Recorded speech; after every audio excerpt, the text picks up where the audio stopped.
Good afternoon, everyone. This is the live session of Organic Chemical Technology course. Before we have discussions on your doubts, etc., what we'll do will be having a recapitulation of what we have studied until now in this particular course. This particular course is on Organic Chemical Technology.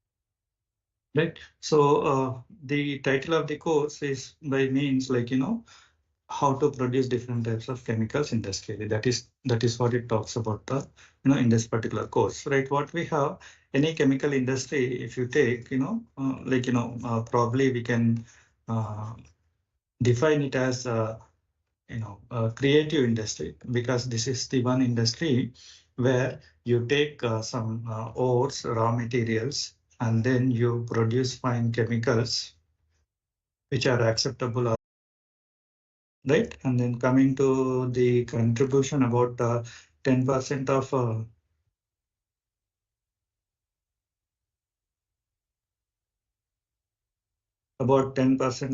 GDP, is coming from the chemical industries, and that is what we have seen, right? So now this course, we have 12 weeks, out of which, we have 6 weeks on basic concepts and then natural product industries, and then remaining 6 weeks on synthetic chemicals production industries. That is what we have, right? So now what we do, we go through one by one what we have discussed in each of the week of this particular course, starting with the week number 1. So in the first week, what we have concepts of chemical industry or chemical technology. So where we have seen, any chemical technology or chemical industry that you take, what you do, you take chemical engineering principles and then apply at industry level to produce chemicals required for the consumers. That is what we do. So these chemicals, by nature of the chemical, whether the chemical is inorganic or organic. So further, this technology, wherever you produce these kind of chemicals, you can have a inorganic chemical technology and organic chemical technology. So our course is on organic chemical technology. So this organic chemical technology, again, based on the sources, etc. What you have a natural product industries, and then you have a synthetic organic chemical industries. So these are also based, based what kind of process, what kind of material that are used, accordingly this classification is done. Like something like oils and fats industries. Oils, how do you get? You get the natural oil seeds, and then you do extraction followed by the purification, concentration, etc. Such kind of processes you do. So since it is mostly coming from the natural resources, so then you call it natural industries. Whereas other kind of organics, let us say acetone, benzene, etc. Those things you produce purely from the chemical processes, right? So such industries are known as the synthetic organic chemical industries. That is the one kind of classification that we do, but that is not the only one. So under the natural industries, we have like soaps industries, carbohydrates industries, then fermentation industries, pulp and paper industries, right? Coming to the organic, synthetic organic chemical industries, we have pesticides, we have detergent industries, we have petrochemical industries, and then we also have these polymer industries, rubber industries, etc. So most of the contents that are under the natural product industries, those things we discussed already, almost everything in this particular course until now, except the pulp and paper industry, which is ongoing. Whereas the remaining contents, like the petrochemical industries, petrochemicals productions, or chemicals from C1, C2, C3 chemicals, or aromatics, chemicals from the aromatics, etc., polymer industry, rubber industry. Those things we are going to discuss in the upcoming 6 weeks of the lecture. Right. So in this particular first week, we further discuss about the chemical plant. So what we have here, chemical plant, you have the physical changes and then chemical changes. Right. So physical changes, we also call them unit operations, and then chemical changes, we call them unit processes. Remember, these are the changes. These are the changes, physical changes or chemical changes. They are not the equipment in which they are occurring. Why? Because let us say if you have a batch reactor, for example, right? You have a batch reactor operating at mild temperatures of 60 to 80 degrees or less than 100 degrees centigrades and atmospheric pressure, something like that. Then what you can do, such reactors you can also use for the drying purpose, where or mixing kind of purposes also, where there is no chemical change, only physical change is there. So these things, whatever the unit operations or unit processes are there, are with respect to the changes, not with respect to the equipment in which they been carried out. Right. So then we also discuss like these chemical plants. We can have the upstream processes and then reactors and then downstream process. This is how chemical plant we can classify in general, right? So these unit operations are mostly, 2/3 of the plant cost, whatever is there, that 2/3 is occupied by these upstream processes, especially not only just upstream and downstream processes, which are nothing but the, mostly unit operations, physical changes. Okay. Then in this course, we also, in this particular week, first week, we also discussed plant design, and then flow sheets like block diagrams, simplified engineering flow sheets, and then other special flow sheets, etc. Then we also discussed some basics of the economics. Then we discussed in detail about several types of unit operations and then unit processes before concluding the,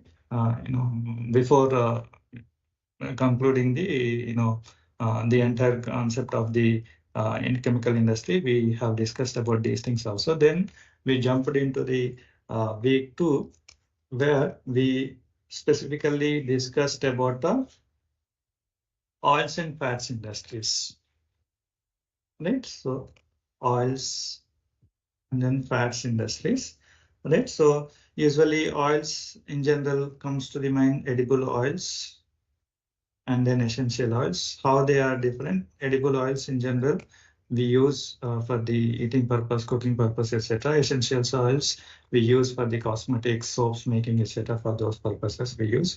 People in general confuse with edible oils like all vegetable oils only, but that is not true, because let us say we have fish oil that also used for the edible purpose. Similarly, confusion is there in the about the essential oils also. Let us say you have the linseed oil, right? So this is a vegetable oil, but it is not used for the edible purpose. It is used for the cosmetics, etc. Only those purpose only. So then coming to the oils, production methods we have seen.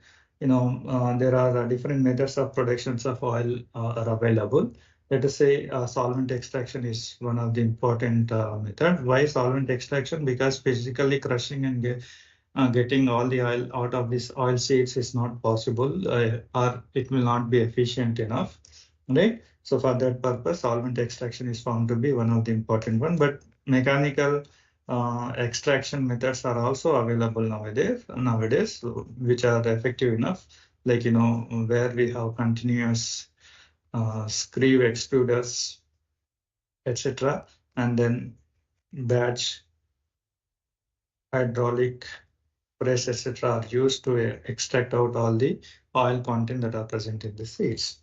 Coming to the solvent extraction, usually petroleum cuts in the hexane range are taken, because they are very good solvents to extract the required oil. And then other important step in the this oils making process is purification process, right? Where purification is done for the purpose like alkali purification, bleaching, and then filtration. Each of them are having one or other advantages, right? So that is what we have seen in detail discussion about this oil and fat extraction processes, purification processes, and then also engineering problems associated with such kind of processes also we have discussed in the second week. So out of these oils, around 57 to 59% used for the, like edible purpose, like as liquid oils, and then about 19% used in the hydrogenated form, where we have something like vanaspati, etc. These oils are also used for the soaps making and then cosmetic preparation, etc., where we approximately use 10% each. So these numbers slightly vary from one industry to the other industry, and then one consumer to the other consumer. Okay, so then we started discussions on week 3 contents, which is nothing but soaps and detergents. Actually, detergents is a synthetic chemical, but still we discussed along with the soaps, which is comes under the natural product industry, especially for India, because they are competitive each other, right? So detergents are they are much stronger than the soaps in terms of lowering the surface tension. However, if they are biodegradable, then they are really a good product from the waste generation point of view also. So you will be having less waste, because if the detergents are prepared from the biodegradable content, so then sewage sludge, whatever the treating difficulties are there, they will not be there. Okay. So this week, actually, in this week of soaps and detergents topic, we started with the historic background and then applications. We have a huge number of applications for the soaps, not only cleaning purpose, but also industrially also they are used for the different purposes. And then we did the classification of these soaps and detergents based on how they are different from each other. Like we have soaps, like we have the RCOOM type components, like fatty acid components with a metal M, like glycerides kind of components we can call them. So triglycerides basically we can tell them.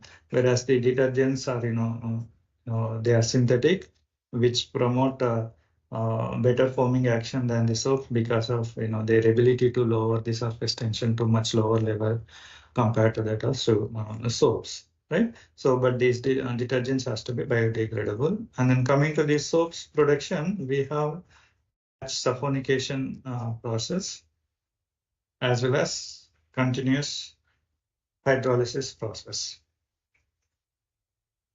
In this saponification process, what happens usually? What you do, you take fats, and then you take catalysts like ZNO, which are nothing but fat splitting kind of catalyst. So when you do this one, these fats will be splitted into the fatty acids. The process we have seen with details, and then glycerin, right? So these glycerin, which are approximately 15 to 20% roughly, they come as impurities in this fat splitting process. But however, this glycerin can also be purified to get the pure glycerin as one of the product. Actually, glycerin is also produced synthetically. Those processes also we have seen in this particular week 3.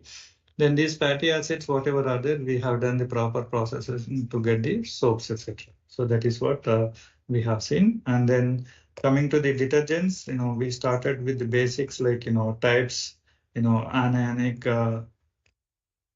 cationic detergents, non-ionic detergents, and even amphoteric detergents as well. So detergents making processes, there are two processes primarily we have discussed, like sulfated fatty alcohols, right? And then alkyl, aryl sulfonates, right? So then we moved on to the week 4, where we started discussing about the carbohydrates industry, but specifically we discussed on the sugar and starch products. Okay, so these carbohydrates, we can have the common equation like chemical structure CmH2O, and this is how we can have. Let us say if M is 12, that is C12, and then N is 11, H22, O11. So then we have the sugar. If you have M is as 6 and then N as 5, so then H10, O5. This is nothing but starch. So like this, we have a different carbohydrates. So carbohydrates are having only carbon, hydrogen, and oxygen elements only. That also H2 and O atom should be in the ratio of H2O, right? So in this particular starch and sugar and starch industries, most of the carbohydrates that we have discussed are sucrose, which are nothing but the disaccharides, right? So which may undergo hydrolysis to produce the monosaccharides as well. Then we discussed about the starch.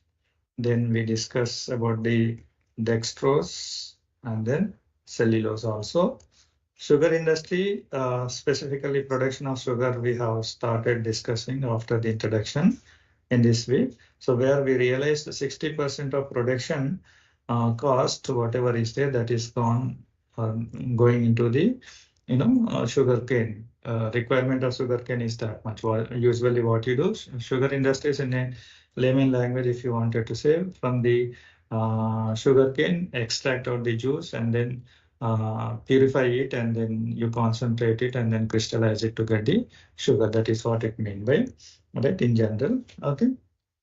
So, but there are several problems associated with such kind of sugar industries as well, like, especially from the sugar cultivation point of view, yield point of view, etc. All those things also we have discussed. So, production sucrose, like it is nothing but the sugar in normal language. So, sucrose production, how we do the extraction of sugar from the sugar cane.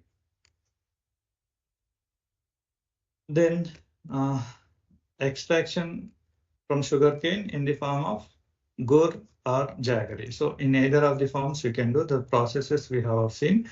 After that, we have also seen the refined sugar making, like, whatever the sugar that you get from the extraction of sugar from the sugar cane, that process, that sugar particularly, what you do, you can further do the refining. Right. So in the refining process, you have steps like affination and then clarification, decolorization, and finally crystallization.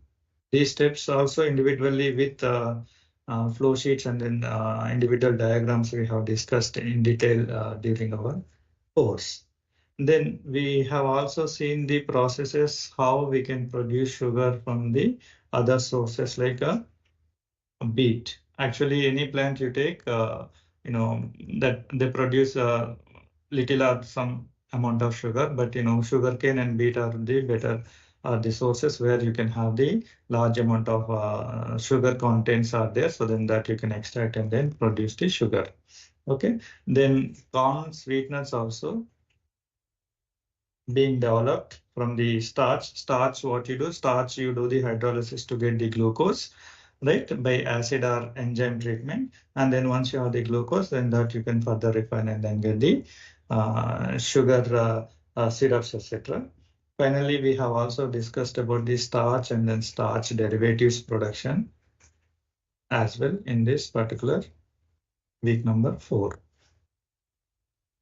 Then week number 5, we have fermentation industry,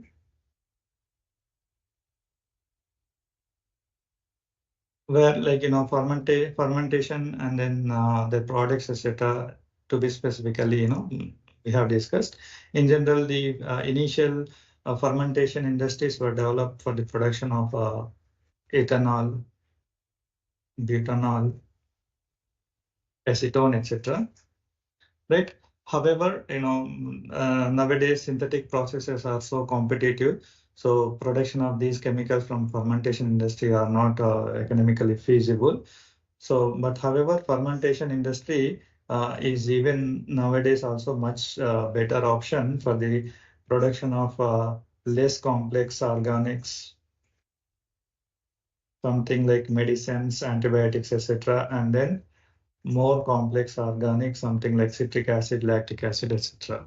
Because production of these medicines, antibiotics are more expensive by the synthetic processes. So people go for a fermentation industry and then they are safer and then you get a good yield as well. Some products from the fermentation industries like, food and beverages, where vitamins, minerals, and vitamins, beer, etc., coffee, bread, etc., are being produced by this fermentation process. Some industry products are nothing but acetic acid, acetone, citric acid, etc., those kind of thing. And then some pharmaceuticals are also produced, by fermentations like penicillin, these kind of chemicals. So those things also we have seen. Right. So fermentation in general, it involves several steps where we have reduction, oxidation kind of chemical steps, hydrolysis, esterification, etc. These are important steps that you can list out. But fermentation, so many a number of reactions inherently goes on, so then it is difficult to list out all of them. Okay, but these are some of the important chemical processes that are taking place during the fermentation. Right. So then factors that one should consider during the fermentation process is maintaining pH, temperature, and agitation is also a very important factor. And then culture production, pure culture production, etc. And then uniformity of yield, maintenance, etc. are also need to be considered carefully. Okay. Now, we later on we discussed ethanol production by fermentation. We have discussed where from different substrates we have taken, like one substrate sucrose we have taken, another one is waste sulfite substrate from the paper and pulp industry, and then starch substrate, etc. Those things we have taken, and then how ethanol is being produced by fermentation using these substrates we have seen. Then we have also seen how to produce industrial alcohol from corn, that also we have discussed. Then absolute alcohol also production of absolute alcohol also we have seen, because in general, whatever alcohol that you produce, highest purity, you can get 95% pure alcohol plus 5% approximately water. That's because at this composition azeotrope forms, and then you need different techniques to make 100% pure absolute alcohol. Those things also, those processes are also we have seen. Finally, we concluded the chapter or the week by discussions on citric acid production, followed by the penicillin production from the fermentation processes. Okay, so this is what we have discussed until now in this particular course. Now, if you have any doubts, we can discuss.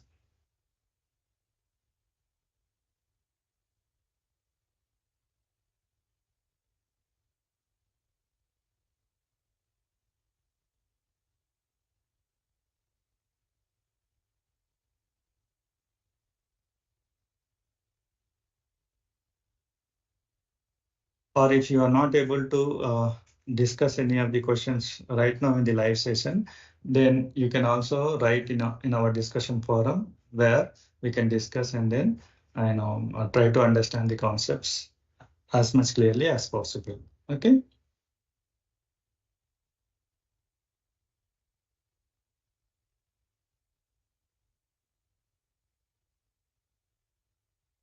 Okay. Since you know it's already time up, so we have been waiting for the uh, comments. Since there are no comments anymore now, so then we can conclude the session. Thank you.